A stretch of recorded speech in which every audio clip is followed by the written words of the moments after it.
To start. Okay, 3, 2, 1.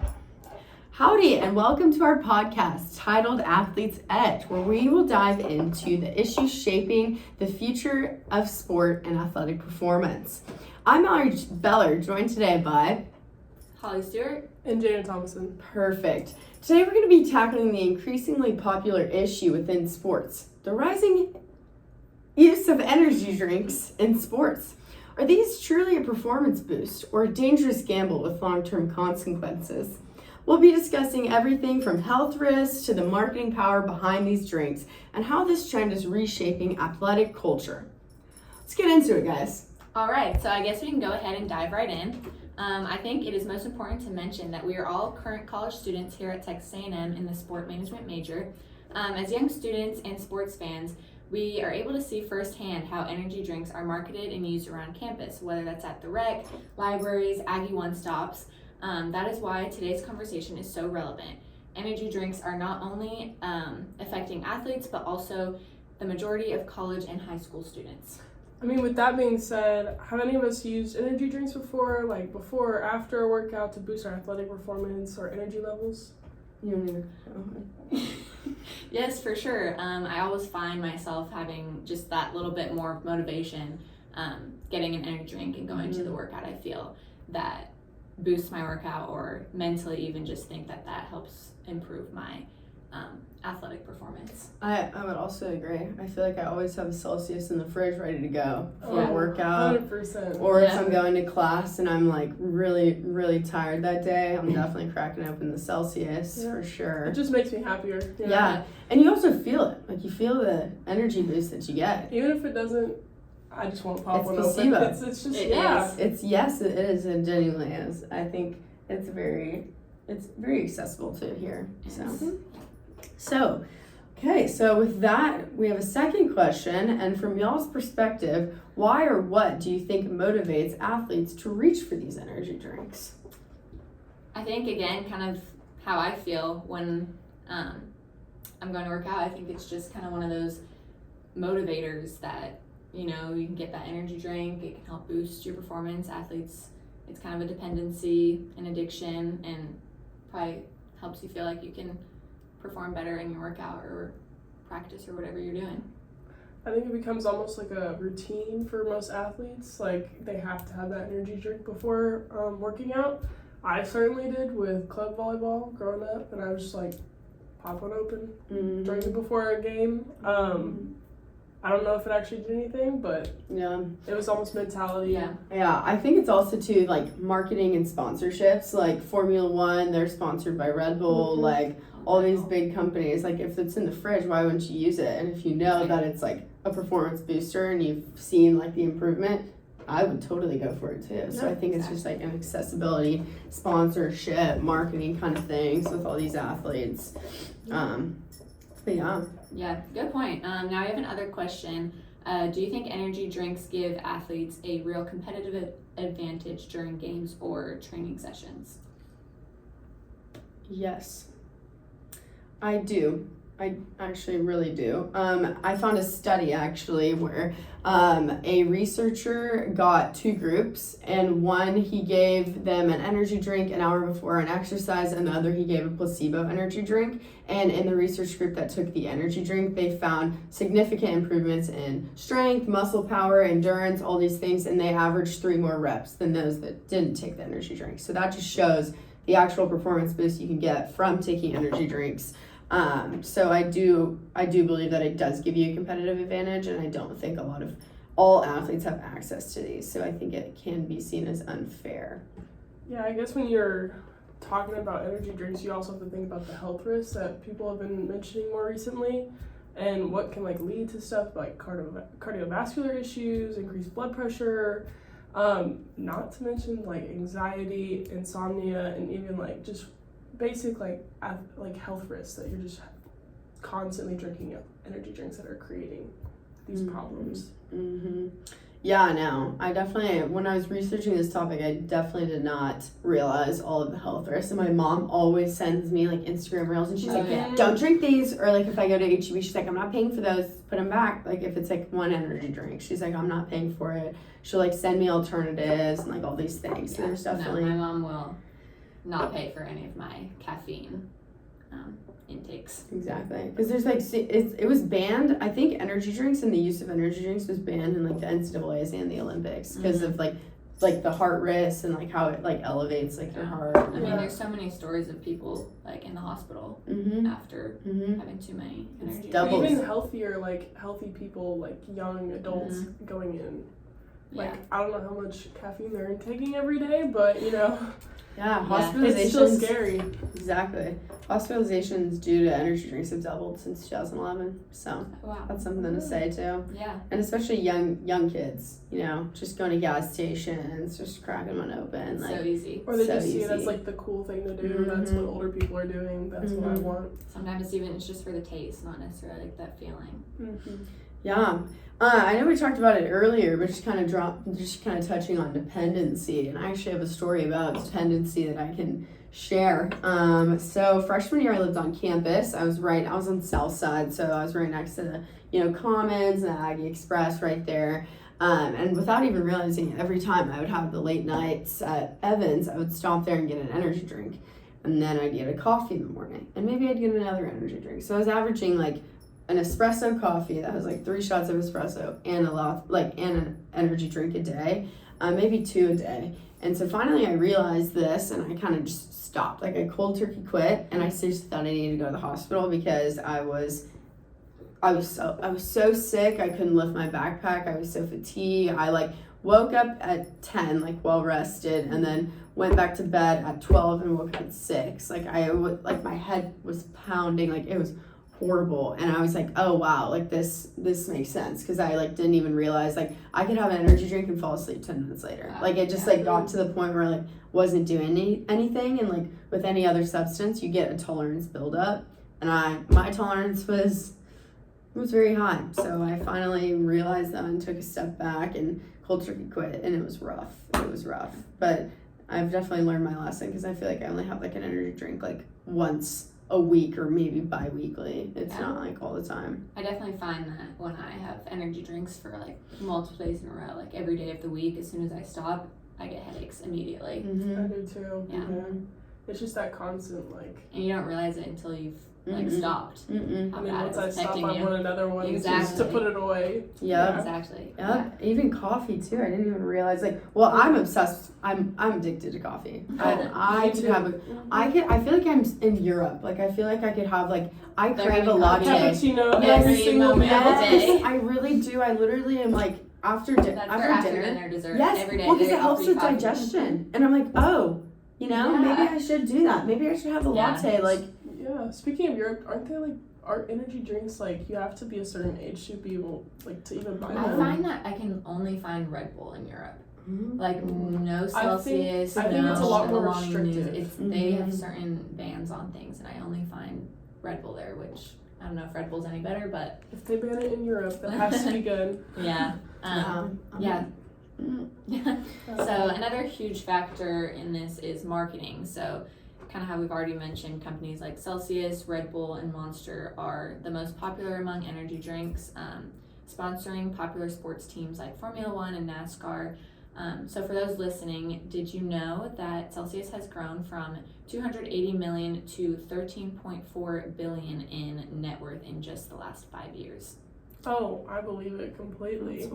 That's wild. I mean, you see Celsius even on our campuses. Like you see them, like they pass them out like by. At the baseball games, MSC, they pass out the Celsius. Yeah, it's all constant. They sponsored recruitment.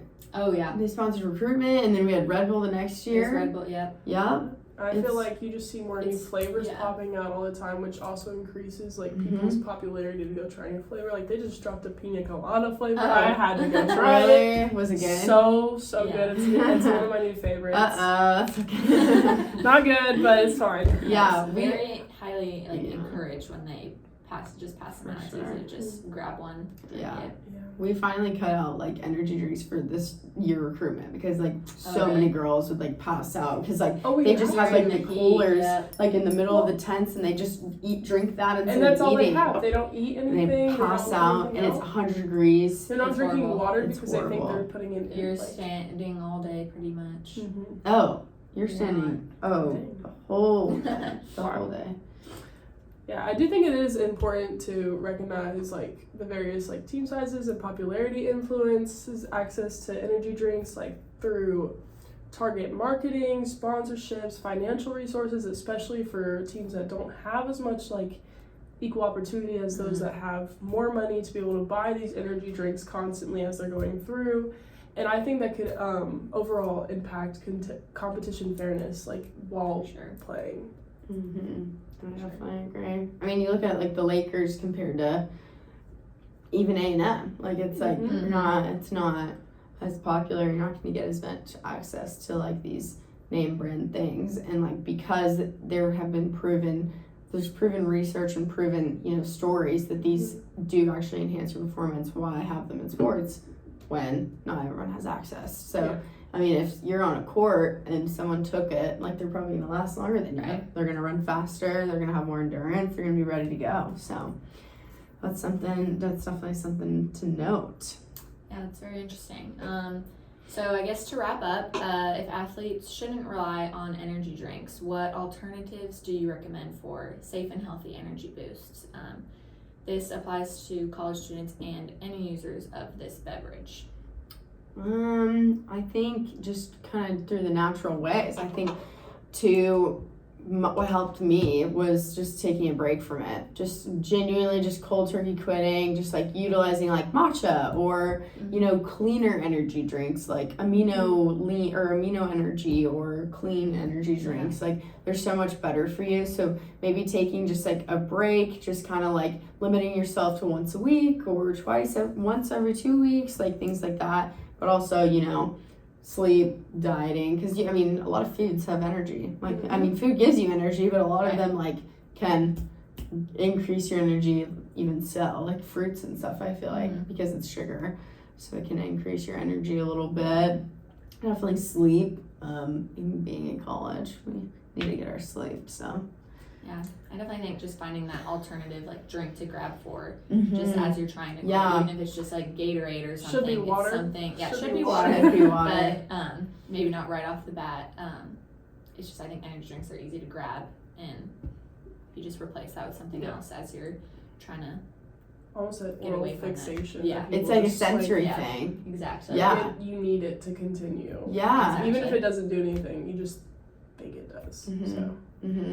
Yeah, I agree. I feel like when I go to Buc-ee's, like I always get an energy drink. Like always, because I'm going on a long drive. Any long drive, I will go grab one yeah. for sure. It's just like a thing. It's like, okay, well, I'll drive for an hour and a half. And then, It's not a question. Buc-ee's, I'm getting an energy drink, some grapes, and pretzels. That's kind of my go-to, Buc-ee's. Maybe some beaver nuggets if I can.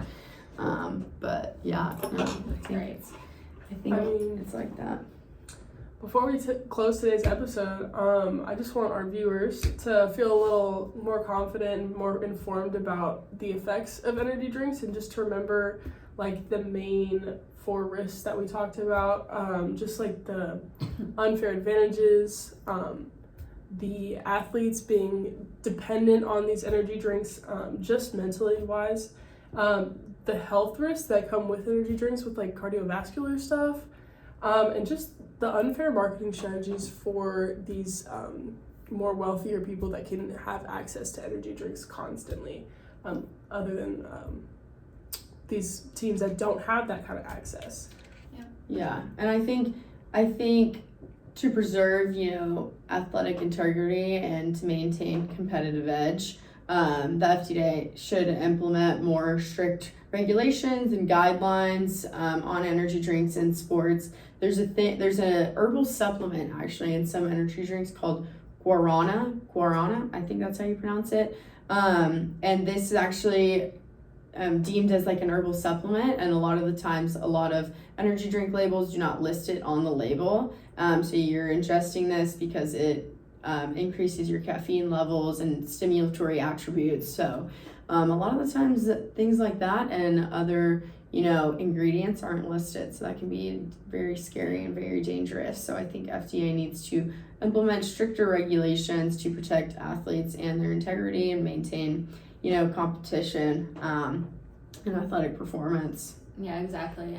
Energy drinks have definitely exploded into the sports world with that promise of instant energy, enhanced endurance, just having that sharper mental focus. However, as we've kind of discussed, the research paints a different picture of that. According to studies, while caffeine can boost muscle power and endurance in the short term, it also brings significant health risks, as we mentioned, the cardiovascular risks, such as increased blood pressure, insomnia, anxiety, and dependency, and all of that. I definitely experienced that. Yeah, as athletes strive for success, it's a vital question whether short-term performance boosts are worth the long-term health risks. I personally do not think it's worth it. And I think a lot of athletes too can, get addicted to these and be dependent on these energy drinks and maybe turn to stronger things such as pharmaceutical stimulants or steroids and things like that. So it's also something to say and acknowledge because it's dangerous and scary. So ultimately, I think better education, awareness, and regulation of these energy drinks and all of the effects it can help the sports culture prioritize natural athletic development over artificial enhancements. The future of sports should focus on sustainable training, good nutrition, and health-first practices, not quick chemical fixes like energy drinks. Like, why would you do that? But so as we, wrap up the semester, guys, should we, just acknowledge like a high of, the semester together and just all that we've learned? Yeah, I actually think my writing has improved tremendously. Yeah. Just professionalism with that, just also with APA formatting and everything with that, synthesis, stuff like that. Just basic necessity skills that you probably just aren't taught normally. Yeah, I think I didn't realize how important like written communication is at all. Just thought communicating was kind of just between others, like how we are right now. But learning that like how to properly write and properly communicate through that is something I've definitely learned a lot about this semester. Yeah, actually, like Dr. Zimmer put it best, you can't communicate yourself without knowing yourself. So I liked the time that we spent just kind of dissecting what we wanted and how we were going to best communicate that to others, because if you can't communicate it to others, it's not going to be worth anything. So you know yourself better than anyone. I mean, with her trying to help us like figure out what we truly wanted to do, I think that helped me especially. I came into this major not really knowing what I wanted to do with it, and then I've kind of just leaned more towards like stuff that I found an issue with growing up and playing in sports, and then I have now all these ideas on how to help all these kids on how to just improve their lives, improve the situation for college recruitment even better. And I think that chunk we did at the beginning really helped push me to like, that's what I want to do. Yeah, It definitely was agree with super that. intricate and just like utilizing your resources too. Like, I mean, I had LinkedIn before, but I know a lot of people that did. Like a lot of people in that class were just starting their LinkedIn or like hire Aggies, and like utilizing resources that are like site specific, like helps a lot too, because you can find like so many things, so many job posting news, just keep you updated on like resources like that. But yeah, I think it's been a good semester, guys. For sure. Happy to spend time with you guys and get to know each other, and we'd like to thank you, Dr. Zimmer, if you're watching. Yes. We had an amazing time. You're a very good professor, and we really admire you. Yeah. So with that, guys, thank you for tuning in to Athlete's Edge. We'll catch you next time.